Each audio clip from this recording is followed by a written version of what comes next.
ఎవ్వరికి రాని ఆలోచన ఓయోకి వచ్చింది. ఇదివరకటి రోజుల్లో ఏదన్నా ఊరు పోతే నేను బాగా ఈ క్యాంపులు విపరీతంగా తిరిగేవాడిని. టీవీ9లో ఉన్నప్పుడు, జెమినీలో ఉన్నప్పుడు, జెమినీలో ఉన్నప్పుడు బస్సుల్లో, అంటే ఫస్ట్ తేజాలో ఉన్నప్పుడు, తర్వాత టీవీ9లో ఉన్నప్పుడు, ఆ తర్వాత జెమినీలోకి వచ్చినప్పుడు వెహికల్స్తో పోతుండేవాళ్ళం క్యాంపుల కోసం. వెళ్ళినప్పుడల్లా కూడా ఆ ఊరికి పోయినప్పుడు అక్కడ ఏదో ఒక హోటల్లో దిగాలి, ఏది మంచి హోటల్ కనుక్కోవాలి. సరే టీవీ9లో ఉన్నప్పుడు మేము ముందు వెళ్ళిపోయి అక్కడ పని చేసుకుంటూ హోటల్ రూమ్ ఎత్తుకోవాలి. జెమినీలోకి వచ్చిన తర్వాత అంటే హెడ్గా ఉన్నాం కాబట్టి అక్కడ వాళ్ళు మన వాళ్ళు రూమ్ అరేంజ్ చేస్తారు, మన డబ్బులు కడితే సరిపోతుంది.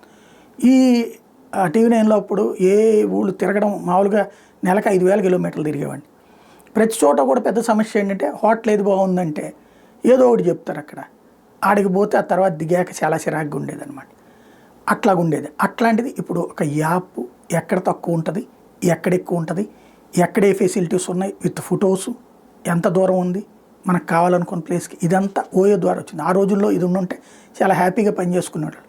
ఓయో రూమ్ అంటే అమ్మాయిని పడుకోబెట్టడానికో, గర్ల్ ఫ్రెండ్స్ని తీసుకెళ్ళడానికో కొంతమంది చేసి ఉండొచ్చు ముందు. బట్ రూము ఈజీగా తక్కువ ధరకి డిస్కౌంట్లో కూడా దొరికేటటువంటిది ఓయోని. ఆ ఇంపాక్ట్ అయితే బాగా పనిచేసింది.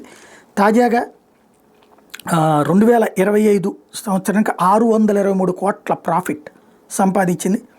రితేష్ అగర్వాల్ ఈ విషయాన్ని ప్రకటించుకొచ్చారు, ఫౌండర్.